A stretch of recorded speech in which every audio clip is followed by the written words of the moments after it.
जय श्री गणेश। नमस्कार। मैं आचार्य संजय द्विवेदी। मेरे समस्त प्रबुद्ध दर्शकों का मेरे चैनल पर हार्दिक स्वागत है। प्रिय दर्शकों, नवग्रहों में अत्यंत शक्तिशाली ग्रह, प्रभावशाली ग्रह और एकमात्र ऐसे ग्रह हैं जिनका अधिकतम राशियों पर अपना संपूर्ण प्रभाव होता है।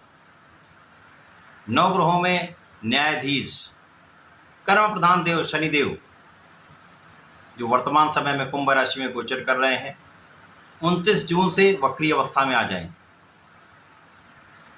वक्री अवस्था एक ऐसी अवस्था जब ग्रह अपनी गति को मंद कर लेता है, धीमी गति से चलता है, तो ऐसा प्रतीत होता है वो ग्रह पीछे की ओर बढ़ रहा है। एक राशि पीछे की ओर इनका गमन प्रारंभ हो चुका है। ऐसी अवस्था ही वक्री अवस्था कहलाती है। अब ये वक्री अवस्था में तो आएंगे जहां पर इनका वक्री काल 29 जून से 15 नवंबर तक होगा। लगभग 140 दिन का ये समय है।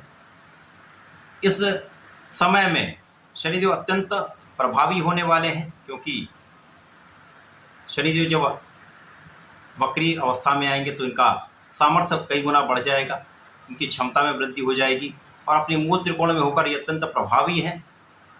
निश्चित रूप से ये बलवान स्थिति हो रही। जिन जातकों की कुंडली में शनिदेव वक्री अवस्था में है, उनके लिए तो अत्यंत श्रेष्ठ समय प्रारंभ होता है। इस समय में बड़े लाभ होने वाले हैं, बड़े परिवर्तन होंगे जो जीवन को सकारात्मकता देने वाले होंगे, आपको बहुत प्रगति कराने वाले होंगे, जीवन के समस्त सुख प्रदान करने वाले। परंतु ये अलग अलग राशि के लिए अलग अलग स्थानों में होगा, उसके अनुसार ही परिणाम मिलेगा। अब चूंकि शनिदेव कर्म प्रधान है, तो ऐसे समय में आपको अच्छा आचरण करना चाहिए, किसी को सताना नहीं चाहिए, बड़ों का आदर करना चाहिए, माता पिता का विशेष रूप से आशीर्वाद लेना चाहिए, उनका सम्मान करें, उनका ध्यान रखें। किसी भी ऐसे व्यक्ति का जो विकलांग हो सकता है, जो सहायता करने के योग्य हो, उसकी सहायता आप करें जितना आपसे हो सके, संभव हो। ऐसी स्थिति में शनिदेव अत्यंत प्रसन्न होते हैं। शनिदेव अत्यंत क्रोधी भी हैं, शनिदेव अत्यंत क्रूर भी हैं। ये जो अन्याय का साथ देते हैं, जो धर्म के मार्ग पर नहीं चलते हैं, जो गलत कार्य से पैसा बनाते हैं, जो अनुचित कार्य करते हैं, जो लोगों का सम्मान नहीं करते, ब्राह्मणों का, गरीबों का, सेवकों का कहीं न कहीं अपमान भी करते हैं और उनका शोषण भी करते हैं, तो ऐसे में शनिदेव अत्यंत क्रूर है। शनिदेव को कहा जाता है शनिदेव रंक से राजा बना देते हैं, इसी प्रकार से राजा से रंक भी बना देते हैं। शनिदेव में इतना प्रबल गुण है, वर्तमान समय में शश नामक राजयोग में है, जो अत्यंत प्रबल स्थिति है। तो इस समय महाबलवान शनिदेव जो है वक्री अवस्था में आएंगे तो इनका बल कई गुना बढ़ जाएगा। आज मैं वृषभ राशि के लिए शनिदेव के इस वक्री काल का किस प्रकार का प्रभाव मिलने वाला है, किस प्रकार से परिवर्तन होने वाले हैं जो आपके लिए लाभान्वित करने वाला हो सकता है, क्या करें जो इस समय का आप लाभ ले पाएं, दुष्प्रभाव से कैसे बचें, संपूर्ण विश्लेषण मैं पूर्ण तर्क के साथ करने जा रहा हूं। प्रिय दर्शकों, इस राशिफल को आप अपने लग्न के अनुसार भी देख सकते हैं, अपने राशि के अनुसार भी देख सकते हैं। वृषभ राशि शुक्राचार्य की राशि है, जहां पर शुक्र और शनि का अति मित्र का है, तो निश्चित रूप से ये इनके लिए तो वैसे भी सकारात्मक परिवर्तन है। और वृषभ राशि के लिए शनिदेव यहाँ पर भाग्य के स्वामी है तथा आपके कर्म के स्वामी है। वर्तमान समय में कर्म भाव में इनका गोचर चल रहा है। भाग्येश का जब भी कर्म भाव में गोचर चलता है तो वैसे भी ये स्थिति अत्यंत प्रबल होती है। आपके कर्म क्षेत्र में भाग्य का संपूर्ण साथ मिलता है। भाग्य के प्रभाव के कारण जो भी समस्याएं होती हैं वो सॉल्व हो जाती हैं, जो भी अवरोध आते हैं वो दूर हो जाते हैं, कार्य क्षेत्र की समस्याएं समाप्त होती हैं, लोगों का सहयोग प्राप्त होता है। ऐसी स्थितियां बनती है जहां पर वैसे भी जिनका सहयोग आपको नहीं भी मिलता वो भी आपकी सहायता कर सकते हैं, उनकी भी सहायता मिल जाती है। अत्यंत प्रबल स्थिति में वैसे भी वृषभ राशि के जातक हैं, यहाँ पर किसी प्रकार की कोई बड़ी समस्या नहीं है। अब यहाँ पर शनिदेव कर्म भाव में ही रहेंगे ये पूरा वर्ष यहीं पर, और वक्री काल में भी नवंबर तक, 15 नवंबर तक कुंभ राशि में ही रहेंगे, भ्रमण वहीं पर करेंगे। तो इस भाव को ये कई गुना प्रबल कर देंगे। निश्चित रूप से इस समय में भाग्य की ओर जब इनका मूवमेंट होगा भाग्य को ये कई गुना प्रबल कर देगा। महाभाग्यशाली योग बन रहा है। 29 जून से वृषभ राशि के जातकों के लिए भाग्य के द्वार ओपन हो जाए, भाग्य के द्वार खुल जाएं, तो महाभाग्य का साथ मिलने वाला है। शनिदेव यहाँ पर अत्यंत प्रभावी होकर आपके कार्य क्षेत्र को कई गुना आगे बढ़ाने वाले हैं। आपकी कार्य क्षमता में कई गुना वृद्धि होने वाली है। कर्म प्रधान शनिदेव है, कर्म के अनुसार ही फल देते हैं। इस समय केवल और केवल आपको अपने कार्य में पूर्ण निष्ठा के साथ कार्य करना चाहिए।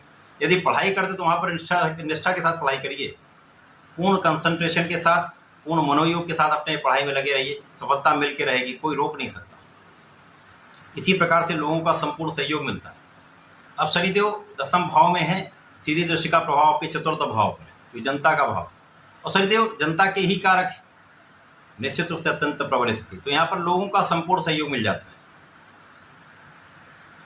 आपके कार्य क्षेत्र में भी लोगों को सहयोग मिलता है, परिवार में भी लोगों को सहयोग मिलता है, व्यापारिक क्षेत्र में भी लोगों को सहयोग मिलता है, जिसके कारण जो कुछ अवरुद्ध धन होता है वो भी आपका वापस आने लगता है।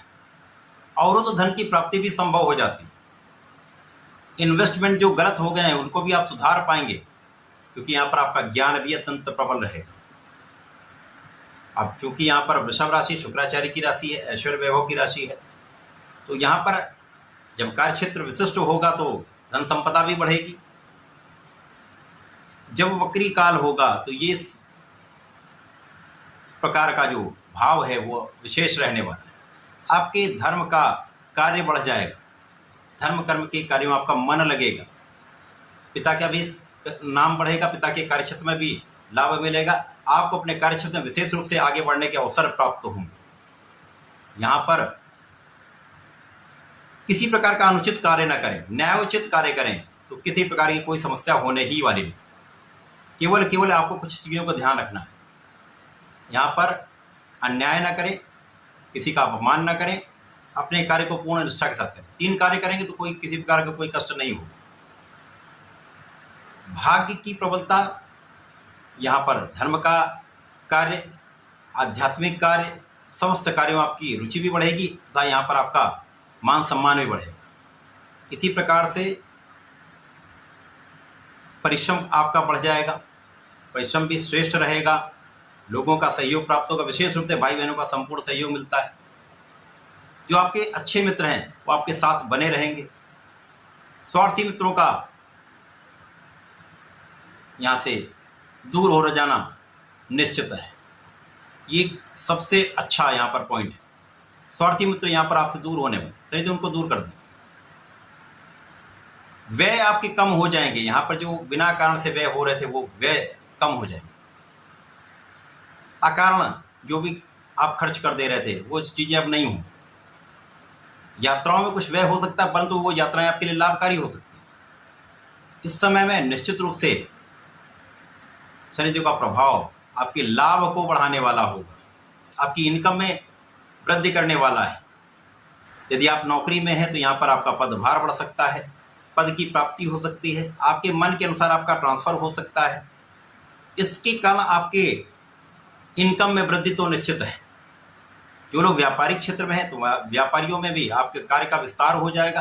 कुछ नया आप कुछ करने वाले, जो परिवर्तन आप करने वाले हैं वो आपके लिए बड़ा लाभ देने वाला होगा।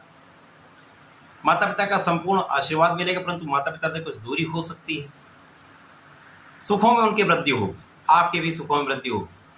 यहाँ पर सुख साधन आप बढ़ाने वाले, यहाँ पर भूमि भवन वाहन का योग निश्चित रूप से बनने वाला, बन सकता नहीं, बनने वाला है। इसके साथ ही साथ यहाँ पर शनिदेव का संपूर्ण प्रभाव, शनिदेव यहाँ पर गोचर कर रहे हैं, इस भाव को प्रबल करेंगे। शनिदेव का प्रभाव आपके जीवन साथी के साथ कुछ जो मतभेद हैं उनको कुछ दूर करने वाला होगा। यदि यहाँ पर आप सामंजस्य बना लेते हैं, धैर्य रखते हैं, तो ये मतभेद भी दूर हो। पार्टनरशिप में एक अच्छा लाभ मिलेगा। इसी प्रकार से जो ऋण लेने का प्रयास जो लोग कर रहे हैं उनको ऋण प्राप्त हो सकता है। शत्रुओं से आप बचेंगे, आप बहुत स्वस्थ रहने वाले हैं। यहाँ पर स्वास्थ्य समस्याएं कम से कम होंगी, जिसके कारण ये समय आपके लिए अत्यंत विशेष होने वाला है। यहाँ पर आप मेंटली, फिजिकली, फाइनेंशियली बहुत साउंड रहने वाले। बहुत अच्छा समय, इस समय का आपको उपयोग करना चाहिए। वृषभ राशि के जातकों को इस पूरे समय में नियमित रूप से भगवान शिव का स्मरण करना चाहिए। ओम नमः शिवाय का कम से कम 1 माला का जप नित्य करना चाहिए। प्रत्येक शनिवार को भगवान भोलेनाथ पर जलार्चन करें, नीले पुष्प का अर्पण करें, श्वेत मिष्ठान का अर्पण करें तथा प्रत्येक शनिवार को हनुमानाष्टक का कम से कम 3 बार पाठ कर लें। तो इस प्रकार का पूरा लाभ आपको प्राप्त होगा। समस्याएं आएंगी नहीं, यदि आएंगी तो बहुत साधारण प्रकार से आप उनका निराकरण कर लेंगे। तो ऐसा करके समय का उपयोग और लाभ लें। धन्यवाद, नमस्कार।